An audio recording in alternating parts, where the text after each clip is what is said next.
Hello, I'm Mark Davies and you're watching Quick Take Geo. In London, Covid-19 has shut stores large and small and taken taxis off the streets. We spoke to chef Asma Khan of famed Darjeeling Express, featured in Netflix documentary Chef's Table. She's had to close her all-immigrant woman kitchen because of the pandemic. But first, let's hear from the city's black cab drivers.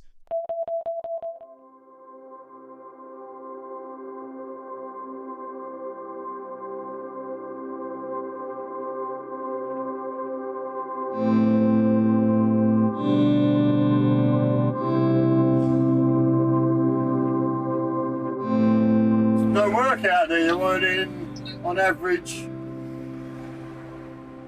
60-70% less than I would normally on a full day. Come the afternoon, there's no work out there. There's no people about. The city and the West End are just about dead. If you go on a station, you could be on there for 2 or 3 hours and then get a £5 job around the corner.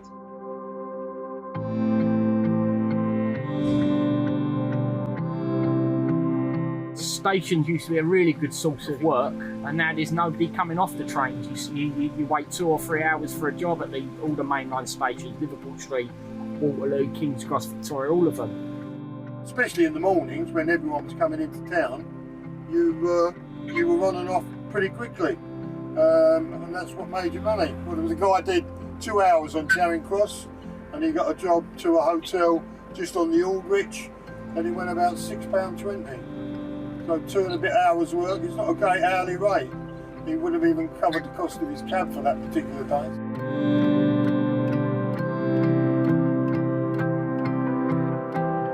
Well, lots of cab drivers already, people I know have given up already, try to sell their taxis, and the ones that rented their vehicles have given their vehicles back and have tried other things.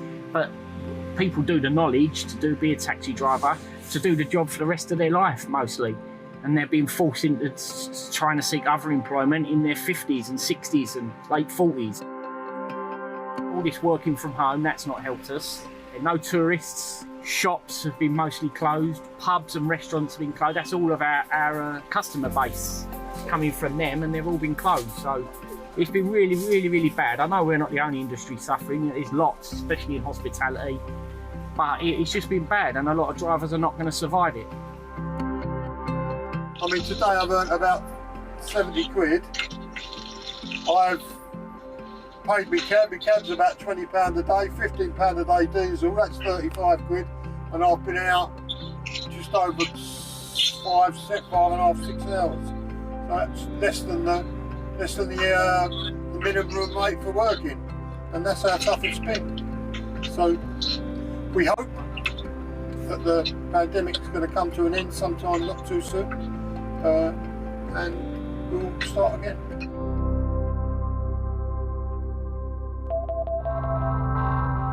For decades, London has been a global powerhouse, one of the world's largest financial, tech and cultural hubs, and a top destination for international tourism.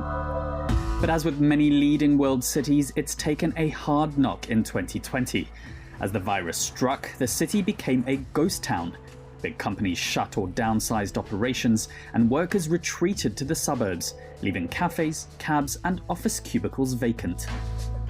There's no room for complacency. Tough social distancing restrictions, meanwhile, gutted much of London's famous cultural and entertainment scene. Months on, theatres, music venues and other tourist favourites face an existential crisis. That's where the blood comes from, going up through those smaller theatres. So it's quite terrifying, the thought that they may be closing. They have nothing. They have no safety net at all, it would seem. And even amid some signs of economic recovery as the city picks up the pace, there's another big possible shock to the system waiting in the wings. The UK leaves the EU officially on December 31st, and the city's future as a financial powerhouse and magnet for talent hangs in the balance. Yeah, so in the Brexit negotiations, finance has really taken a backseat. It's all about trade talks, fishing, and the City of London finance is actually crucial to the economy of the UK. It accounts for more than 10% of tax revenue, it employs more than 1 million people, and it's really a big powerhouse for the UK's economy. Some CEOs are pretty worried. They said London has been prone to the lions. It's been neglected in the talks. The government hasn't given it the importance that it needs, and this could have dramatic consequences.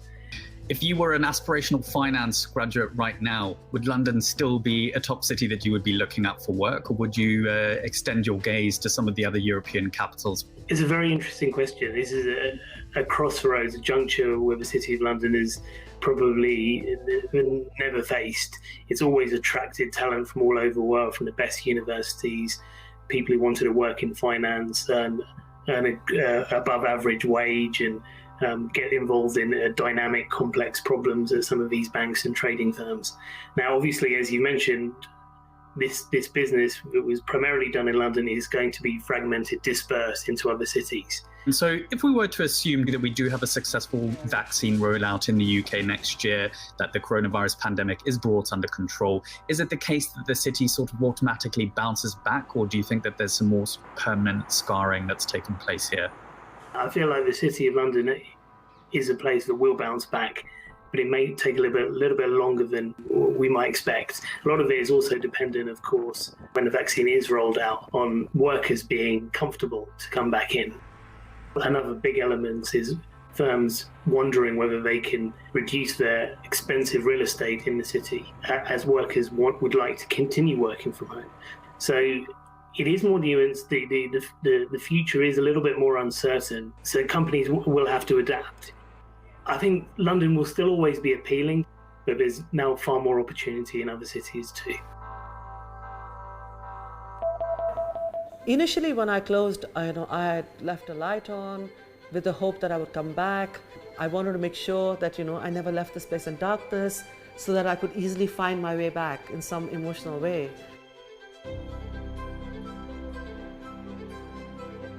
It's given me an opportunity to use my success and my moment in the spotlight to raise issues that other people are not raising, about equality, about diversity, about racism. Asma Khan assembled a kitchen entirely stuffed by women.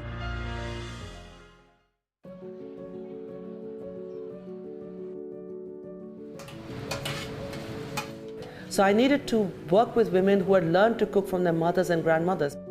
It tended to be all immigrant women because they understood, they got it. It wasn't because I went out to look for immigrant women who were like me or who looked like me or who sounded like me. It's just that people who looked like me and sounded like me also cooked like me.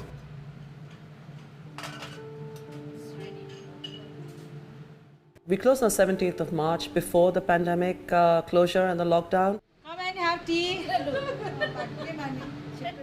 I felt scared, concerned about my own staff, but also I didn't want to risk, infecting other people. Thank you, Didi.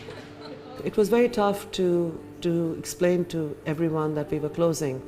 But the thing is that, my kitchen staff have seen doors being closed on me before. Enjoy the restaurant. Last 2 days.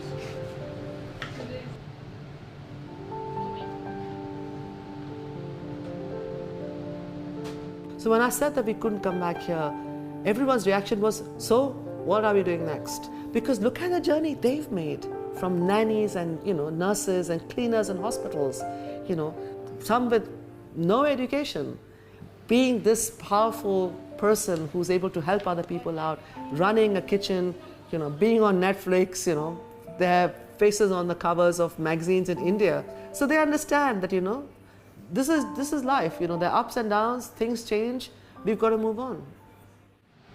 So this is are going to be some part of our staff lunch. She's very good. She gives us staff lunch, we have starters and then main course, and then we have dessert. Yeah. I always give her advice. She didn't give me any advice. Oh, sorry. I miss a lot because it's it's a very peaceful, it's like a home. We love each other. We always talking and singing. We not even know when the time is passing. We come at 10 o'clock when it happens to 11 o'clock. oh, it's 11 o'clock. Then we have to go home. We just go home and sleep and come back again. Happy birthday to you.